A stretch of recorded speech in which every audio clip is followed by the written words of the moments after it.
Los síntomas más frecuentes o los síntomas característicos de las crisis de migraña es un dolor de cabeza de intensidad moderada a severa, que puede ser unilateral característicamente, que puede ser pulsátil, que es de intensidad severa y que usualmente o como criterio importante hace que el paciente desista de actividad física y que pronto quiera entrar en reposo.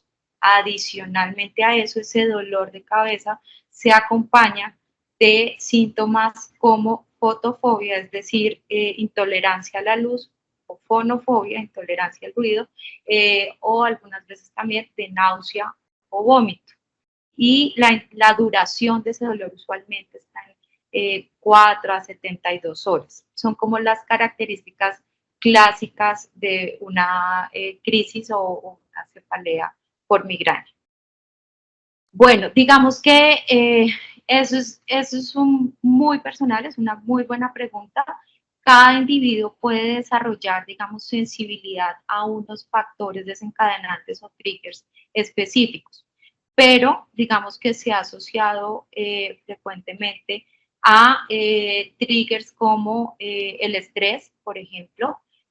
Hay triggers nutricionales, por ejemplo, el consumo de vino tinto, el consumo de soya, gaseosas, sobre todo gaseosas oscuras, ultraprocesados como los embutidos, el chocolate, son, digamos que uno de los triggers nutricionales o asociados a la dieta que más frecuentemente pueden desencadenar crisis de migraña.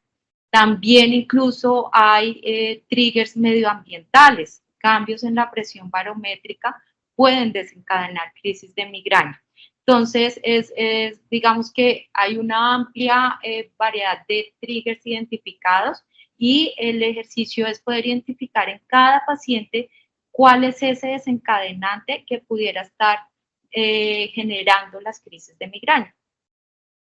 Bueno, esa también es una pregunta muy interesante porque la presentación de la migraña puede ser desde una migraña muy episódica, una vez al año, de intensidad, como te nombraba ahorita, de características o digamos de intensidad moderada o de intensidad severa, hasta pacientes que hacen crisis de migraña todos los días y estamos hablando de migraña crónica.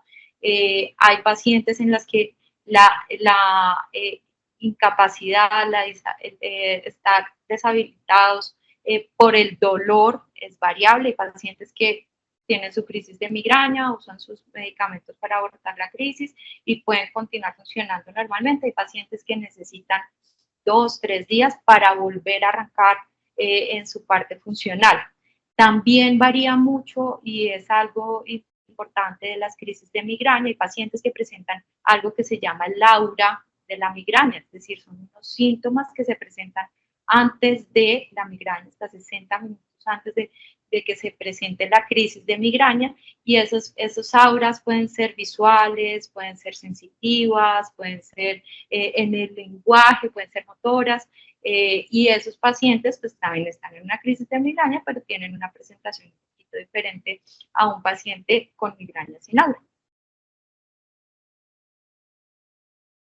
Bueno, eso también es muy importante y cada día nos damos cuenta de la importancia de la modificación de los estilos de vida en el control de dolor crónico y dentro de ellos como tal el control en crisis de migraña. Entonces, como te nombraba anteriormente, hay unos factores nutricionales que están frecuentemente asociados a las crisis de migraña y entonces digamos que en ese sentido es muy importante cuidar factores en la dieta. Esos pacientes deberían tener mucho cuidado con lo que es el consumo crónico de dulce, porque genera un estado proinflamatorio que también va a afectar la parte del sistema nervioso central. Tratar de identificar esos triggers que te nombraba ahorita, tratar de evitar al máximo alimentos ultraprocesados, y las bebidas, como te decía ahorita, las bebidas oscuras, las gaseosas, y pues en estos pacientes que tienen una mayor sensibilidad, por ejemplo, a bebidas alcohólicas y específicamente al vino tinto. Adicionalmente a eso, cada día se demuestra más que tener una actividad cardiovascular regular es un factor protector para evitar las crisis de migraña. Hay pacientes, o como te decía ahorita, una de las características de la migraña es que hace que el individuo baje su actividad física, busque el reposo, pero ese es en la crisis. En el periodo entre una crisis y la otra, es muy importante mantener una actividad física regular. Y lo otro es el control por el patrón de sueño. Es muy importante tener un adecuado patrón de sueño, incluso es que sea regular, ¿sí? No queremos que los pacientes duerman un día 8 horas, al otro día 12 horas, al otro día 10 horas, por más de que sea un buen tiempo de sueño, ¿cierto? Ese patrón fluctuante ha demostrado que puede generar crisis de migraña. Entonces, la idea es que un paciente, si se acuesta a las 8 de la noche, se levanta a las 6 de la mañana, ese es su patrón de sueño y ahí se mantiene, digamos, ese patrón o ese patrón protector. Bueno, hoy en día hay muchísimos avances en el tratamiento de migraña. Estamos pues en una época muy interesante del desarrollo de medicamentos para el control del dolor por migraña específicamente, y eso es lo que lo hace muy interesante. En los 90 tuvimos la aparición de los triptanes, que son, digamos que fue un grupo muy importante de medicamentos. Hoy tenemos medicamentos específicos para atacar o para regular un gen que se libera en las crisis de migraña. Y a partir de ahí se desarrollan varios medicamentos que desafortunadamente, por ejemplo, en nuestro país aún no tenemos disponibles.